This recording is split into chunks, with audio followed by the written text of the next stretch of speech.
Bismillahirrahmanirrahim. Assalamualaikum warahmatullahi wabarakatuh. Alhamdulillahi rabbil alamin. Alhamdulillahillazi anzala 'abdihil kitaba wa lam yaj'al lahu 'iwaja. Asyhadu an la ilaha illallah wa asyhadu anna Muhammadan abduhu wa rasuluh la nabiyya ba'da ila yaumil qiyamah. Allahumma shalli ala Muhammad wa ala alihi haqqa qadrihi wa miqdaril azim. Amma ba'du.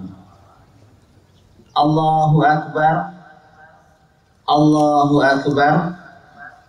Allahu akbar. Allahu akbar. Allahu akbar. Allahu akbar. Allahu akbar walillahil hamd. Kaum muslimin dan muslimat, jamaah salat Idul Fitri di GKB Convex yang dirahmati Allah.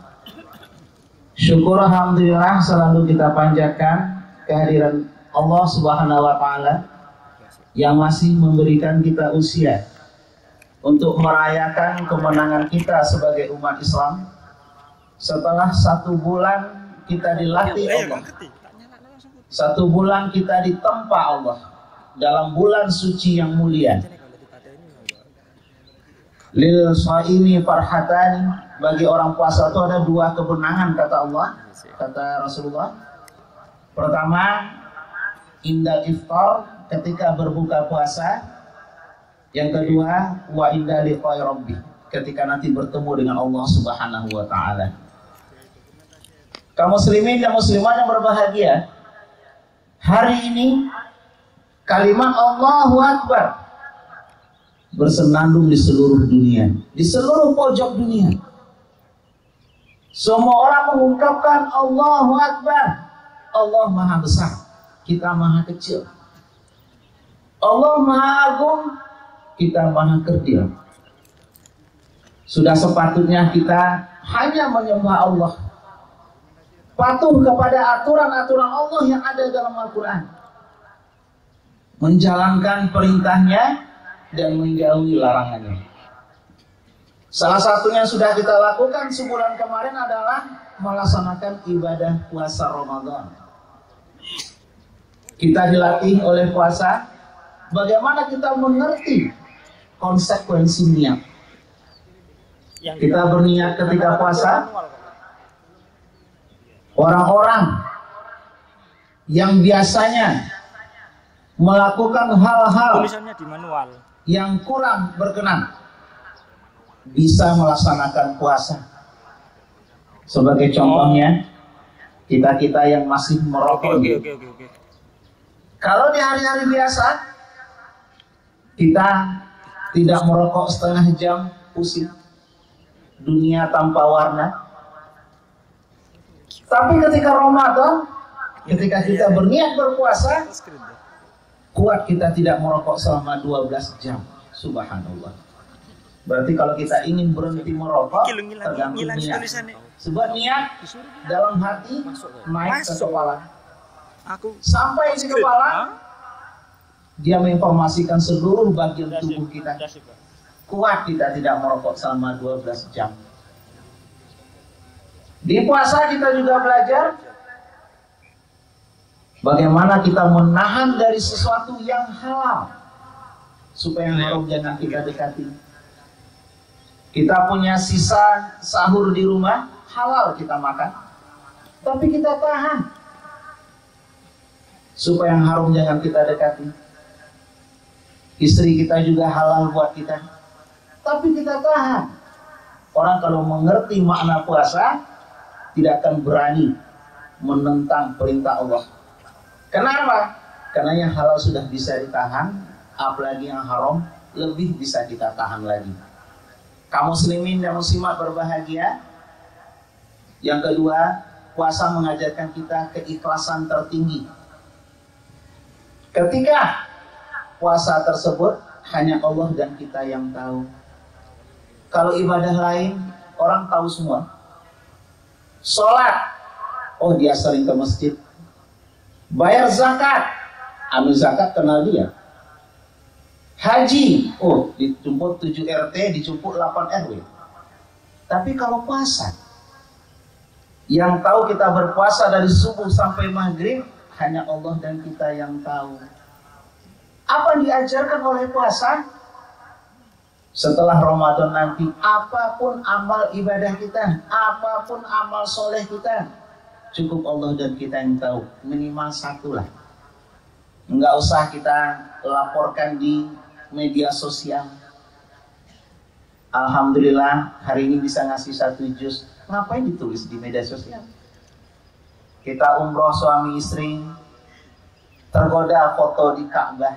Alhamdulillah. Tapi dimasukin ke media sosial.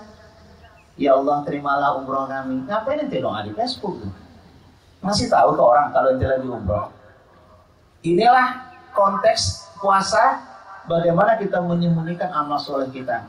Mendingan kita menjadi selebriti langit daripada menjadi selebriti dunia. Jadi selebriti dunia repot. Kita harus menggunjing orang lain, mengikut orang lain. Tapi kalau kita menjadi selebriti akhirat, indah hidup ini, indah alam ini. Apalagi diajarkan oleh puasa. Kenapa Allah nyuruh kita puasa? Sederhana saja. Supaya tahu rasanya lapar. Dalam penelitian Parsifatoris dikatakan, kalau kau ingin tahu rasanya lapar, jangan kau baca di Google. Langsung kata Allah. Ini pelajaran buat pemimpin ya. Di level manapun, rektor lah, ketua lah, direktur lah, jangan hanya berkurung di ruangan kita, bergaullah dengan orang-orang di bawah kita. Kalau pemerintah ingin tahu nasib guru honorer, kalau pemerintah ingin tahu nasib buruh-buruh, hiduplah dengan mereka, tanyakan hidup dengan mereka. Bukan kita turun merakyat itu bukan di gaya, tapi di kebijakan. Ngapain? Ente nanam padi sambil mundur. Padahal harga pupuk masih mahal. Padi petani masih dibeli dengan harga rendah. Merakyat itu adalah di kebijakan, bukan di gaya. Soekarno dan Pak Harto gayanya luar biasa, tapi kebijakannya merakyat. Bukan kita turun kemana-mana. Tapi pupuk tetap mahal, harga tetap tinggi, melambung tinggi. Nah inilah makna puasa. Kaum muslimin dan muslimat berbahagia. Apa saja ciri-ciri orang bertakwa? La'allakum tattaqun. Dalam surah Ali Imran 133-135 Allah berfirman, wasari'u ila maghfiratin min rabbikum wa jannatin 'arduhas samawati wal ardh u'iddat lil muttaqin. Disediakan bagi orang-orang bertakwa yang surga seluas langit dan bumi. Orang Yahudi bertanya ke Rasulullah, ya Muhammad, kalau surga seluas langit dan bumi, neraka di mana? Kata Rasulullah, wahai Yahudi, kalau malam siang kemana? Kalau siang malam kemana? Kata Rasulullah. U'iddat lil muttaqin walillazina kafaru bi rabbik walillazina anfaqu fis sarra'i wad dharra. Kalau kita menyumbang ke masjid takwa misalnya, ketika kita mendapatkan warisan mendadak, kita mendapatkan tambahan harta, ringan. Tapi ketika susah, rumah kita hanyut karena banjir, istri kita sakit, mertua dirawat, motor hilang, wah luar biasa itu penderitaan. Tapi masih ringan kita untuk berinfak kepada Allah. Fisarra'i wad dharra. Kalau kita senang gak usah belajar, gampang kita infak. Yang perlu kita pelajari adalah ketika kita susah, kita ringan juga untuk berinfak kepada Allah. Yang kedua, wal kaziminal ghaiza, menyembunyikan emosi. Menyembunyikan ini adalah kazim dalam bahasa Arab. Nabi Yakub ketika ditinggal oleh Nabi Yusuf, beliau kazim karena terlalu sedih. Kazim bukan buta. Kazim itu adalah menyembunyikan perasaan. Kita marah, tapi orang lain tidak tahu kalau kita lagi marah. Kita susah, tapi orang tahunya kita berkecukupan. Nah, inilah salah satu namanya wal kaziminal ghaiza. Ketika kita marah, maaf selagi puasa 1 bulan.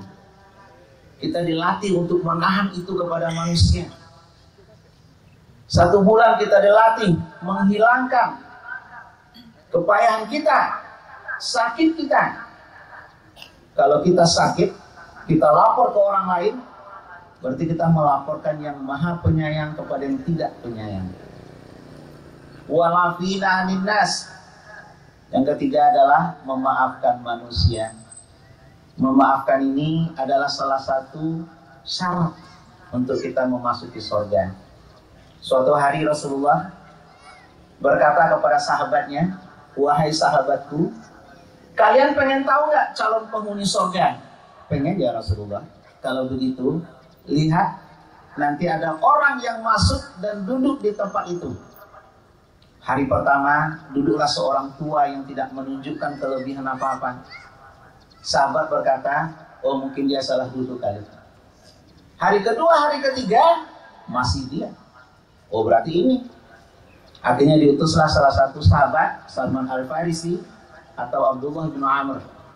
Pak, boleh nggak saya nginep di rumah Bapak? Oh silakan. Masuk Abdullah bin Amr adalah untuk melihat apa amalan khusus Bapak ini sehingga dia menjadi penghuni surga. Dilihat hari pertama, nggak ada. Hari kedua, sama saja. Sholatnya sama, baca Qur'annya sama, zikirnya sama. Apalagi sedekah, dia orang susah.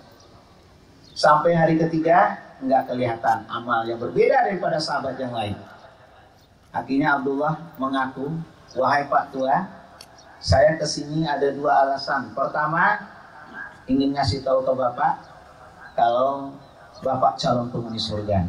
Ya syukur deh, kata Pak Tua. Apa amalan Bapak yang berbeda dengan kami?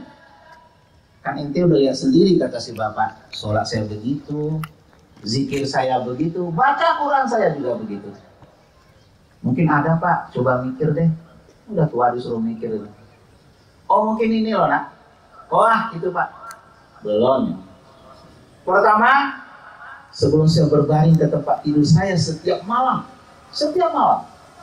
saya selalu melakukan 2 hal. Nah itu Pak. Pertama, saya memaafkan kesalahan orang sebelum orang tersebut sempat minta maaf kepada saya. Kita misalnya senggolan di jalan, yang salah dia, yang ngotot dia. Bisa nggak kita memaafkan sebelum dia sempat minta maaf? Kadang-kadang kita sudah minta maaf saja kita nggak mau memaafkan. Kita dendam 7 turunan, 8 tanjakan. Yang kedua, saya menghilangkan dendam di hati saya. Terhadap orang yang melakukan kesalahan di masa yang lalu, masih ada sampai hari ini. Sebelum sempat dia minta maaf. Padahal dendam itu adalah penyakit dalam hati kita. Kalau kita masih memelihara dendam, kita akan sampai ke penyakit SMOS. Senang melihat orang susah, susah melihat orang senang. Dia beli mobil, kita pingsan. Dia beli motor, kita masuk angin. Padahal yang nyampe ngangsur kan dia. Kenapa kita SMOS gitu? Senang melihat orang susah, susah melihat orang senang. Maafkanlah kesalahan orang. Hari ini kita bermaaf-maafan. Mungkin dulu di antara trah kita yang paling miskin. Kita minjam duit sama kakak kita. Kak, boleh nggak minjam duit? Oh silakan. Ente hobi kok miskin? Hobi itu yang lain. Main bola apa kayak gitu. Tersinggung kita. Awas suatu saat kalau saya kaya dia miskin, awas. Allah mengabulkan doanya. Bagi Allah cepat. Memiskinkan orang kaya, bagi Allah cepat. Allah bakar pabriknya, mau kata apa ya? Jadi miskin, dia jadi kaya. Suatu hari kakaknya datang minjam duit. Dek, boleh minjam duitnya? Kakak butuh banget nih. Terbayang yang lama. Kalau Indosiar ada potongan putih di sampingnya. Dulu pernah dihina ketika minjam duit. Kesempatan balas dendam.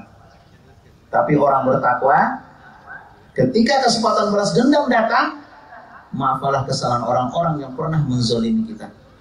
Tiba-tiba kita jadi Kapolda. Apa kita buka buku-buku yang pernah menzolimi kita?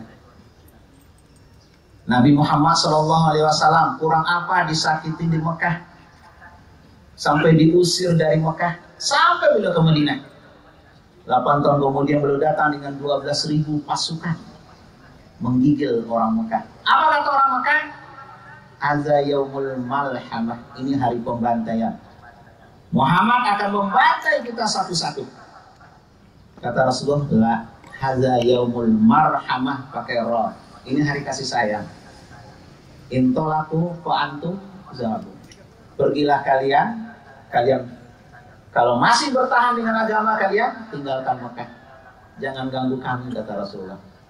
Tapi kalau kalian muslim, kalian menjadi bagian daripada kami. Luar biasa. Ketika kekuasaan sudah di tangan, Rasulullah memaafkan kesalahan orang-orang yang pernah menzoliminya dulu. Nabi Yusuf juga begitu. Ketika beliau dibuang ke sumur tua, anak 9 tahun 7 hari di dalam sumur tua, hanya makan sayur-sayuran yang ada di pinggir sumur kering itu. Tahu-taunya Nabi Yusuf sejarah hidupnya tidak seganteng wajahnya ya. Tahu-tahu beliau jadi menteri. Saudara-saudaranya datang kepada Nabi Yusuf. Wahai Nabi, bantulah negeri kami. Negeri kami banyak utang, 7.000 triliun. Di mana sih negeri kalian, kata Nabi Yusuf. Kalau Nabi Yusuf pengen balas dendam pada saat itu, bisa. Saya kasih kalian bantuan, tapi dengan syarat. Apa? Kalian nyebur dulu ke sungai. 7 hari 7 malam aja deh, nggak usah lama-lama. Tapi orang bertakwa ketika kekuasaan sudah di tangan, Allah memberikan maaf kepada kita. Inilah amalan orang-orang bertakwa. Ketika kita bisa untuk melampiaskan dendam di hati kita, kita malah memaafkan orang-orang yang pernah menzolimi kita. Kepada para sahabat-sahabat yang ada di lapangan ini, hari ini marilah kita bermaaf-maafan. Jangan sampai satu dosa kecil menghalangi kita nanti bertemu dengan Allah. Al-yawma la yanfa'u wala banun illa man atallaha biqalbin salim. Pada hari itu tidak bermanfaat harta dan anak, kecuali orang datang kepada Allah biqalbin salim, dengan hati yang bening. Ini akan memiliki hati yang bening sebelum bertemu dengan Allah. Terima kasih kepada para panitia yang sudah melaksanakan tugasnya menyiapkan sholat hari ini. Kepada PCMDKB Gresik juga minta terima kasih karena sudah memandu teman-teman kita untuk melaksanakan apa yang kita sebut dengan sholat Idul Fitri, kemenangan hari ini. Mari kita berdoa sebagai penutup khutbah ini agar kita kembali suci, kembali dilahirkan sebagaimana ibu kita mereka kita dahulu. A'udzubillahi minasyaitonirrajim. Bismillahirrahmanirrahim. Alhamdulillahirabbil alamin. Asyhadu an la ilaha illallah wa asyhadu anna Muhammadan abduhu wa rasuluh la nabiyya ba'da. Allahumma inni as'aluka salamatan fid din wa afiyatan fil jasad wa barakatan fil rizqin wa taubatan qoblal maut wa rahmatan indal maut wa maghfiratan ba'dal maut wa hawin ala nafi sakaratil maut. Rabbana zalamna anfusana wa illam taghfir lana lanakunanna minal khasirin. Rabbana la tuzigh qulubana ba'da idh hadaitana wa hab lana min ladunka rahmah innaka antal wahhab. Allahumma taqabbal minna salatana wa siyamana wa ruku'ana wa sujudana wa tammim taksirana ya arhamar rahimin. Allahumma hab lana min azwajina wa zurriyyatina qurratan lil muttaqina imama. Allahumma a'inni ala zikrika wa syukrika wa la husni ibadatik. Allahumma inni as'aluka nafsal mutmainnah tu'minu bi liqa'ika wa tarda bi qada'ika wa tana bi ta'ika. Allahumma innaka 'afuwun tuhibbul 'afwa fa'fu 'anni. Rabbana atina fid dunya hasanah wa fil akhirati hasanah wa qina azabannar. Ibadallah, innallaha ya'muru bil 'adli wal ihsan wa iti'izil qurba wa yanha 'anil fahsya'i wal munkari wal baghi ya'izukum la'allakum tazakkarun. Aqimus shalah. Kaum muslimin berbahagia, inilah ceramah kita pagi ini. Mari kita berbahagia, mari kita memaafkan kesalahan saudara-saudara kita. Semoga kita menjadi insan muttaqin. Assalamualaikum warahmatullahi wabarakatuh.